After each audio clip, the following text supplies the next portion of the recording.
Very good morning to the dignitaries on the dais, of the dais, and the participants. I think in this almost 3 decades, many of the participants are known to me. Saying big hello to all of them, those to whom I know or they know me, and to further big hello to those I'm seeing first time here.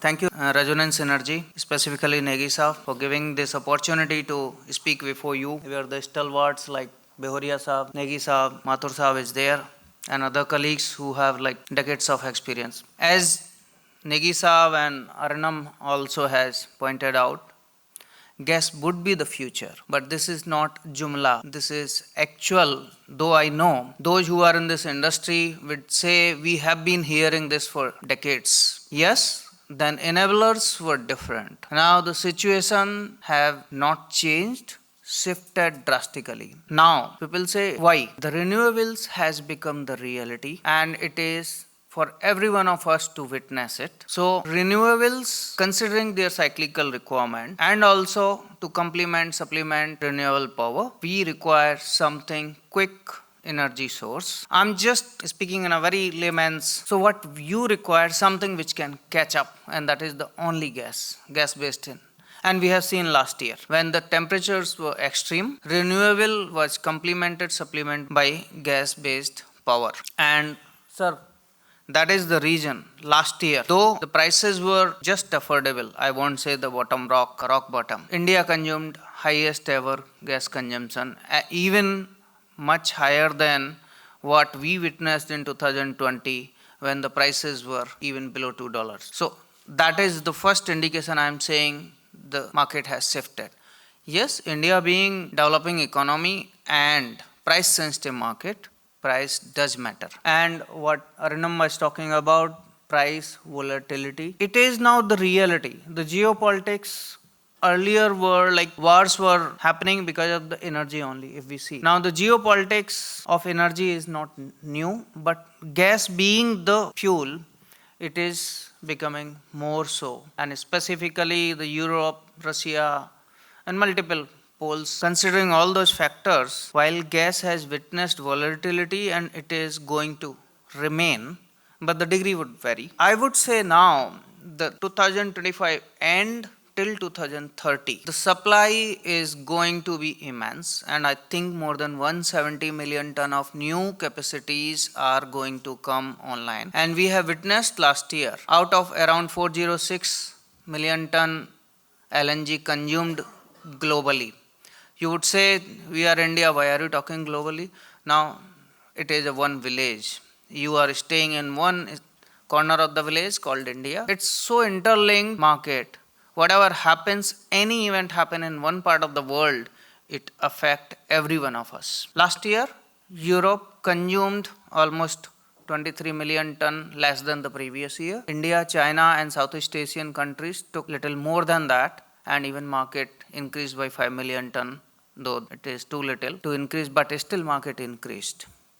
So what I am talking about down the line, the affordability, the price volatility or the higher prices may not be there, and it will be affordable price for India kind of market where polluting fuels may be, if not fully replaced, but to great extent will be replaced by gas. What Negisa was talking about, India would require 550 to 600 SCMD gas to achieve 15% share of natural gas in primary energy basket. Yes, sir. And maybe if not 2030, but by 2035, in my own estimate also, I see if enablers remain in the same condition what has been, and the way the energy consumption rate is increasing in India, the way IMF, World Energy Outlook, and even GDP outlook of India, global outlook of growth is seen, energy consumption, GDP growth of India would be almost double that of the world average. Meaning by India would require energy, and that energy would come majorly from renewables, incremental energy I'm talking about, and supplemented by gas.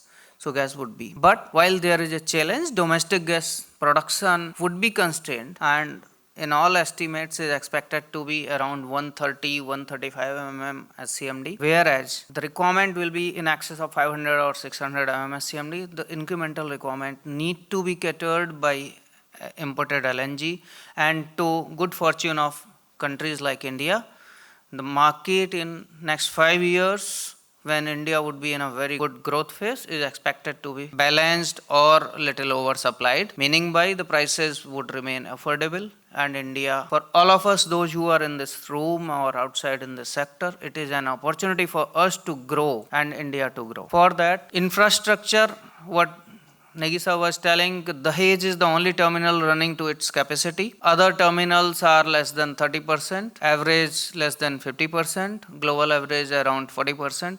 I would say when you require gas, normally even if country is able to achieve anything more than 60% average utilization, it is good. Globally, around 45%, 40 to 45% global average of utilization is there. Considering even 80% utilization and the gas demand projection of 120 MMTPA RLNG equivalent, we would require 150 MMTPA of regas capacity. Even if by the most conservative, India would require more than 100 MMTPA, if not 150 MMTPA of the capacity. And in this direction, I am happy to convey and assure the gathering here. PLL presently have 17.5 million ton at Dahej and going to expand in next couple of months to 22.5 million ton. And further, this strength is coming. We have the best connectivity pipeline evacuation capacity of more than 35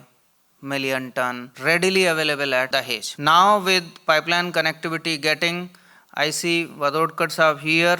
He would further tell how recently he would have superannuated, but he is the one who has been making the pipeline in south. In next few months, we are expecting GAIL's connectivity from Kochi to happen, and Kochi terminal getting connected with national gas grid and with unified tariff, and probably the two zone theory coming online. It will be again one market more or less. Petronet Kochi, which is underutilized, would be able to push to any part of the country. PLL is constructing another 5 million ton terminal at East Coast.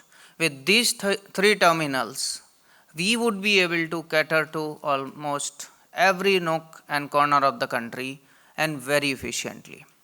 And what Arunam was talking about, where the pipeline connectivity would be constrained or in hilly regions and everywhere, Petronet has 8 truck loading bays at Dahej, 4 at Kochi, and these are further being expanded.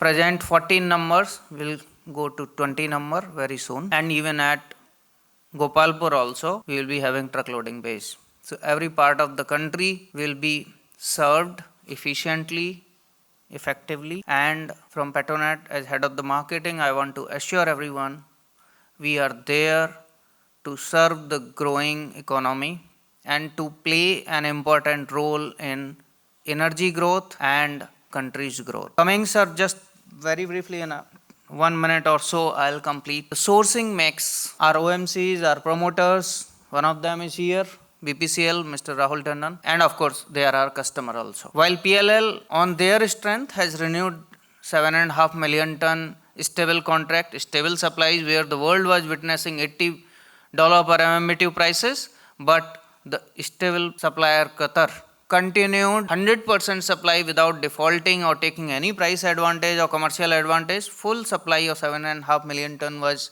supplied to PLL and in turn to IOCL, BPCL and GAIL. And with their backup, we have renewed 7.5 million ton of LNG contract. Further, they themselves and other players put together have entered into around 8 to 10 million ton long-term contracts.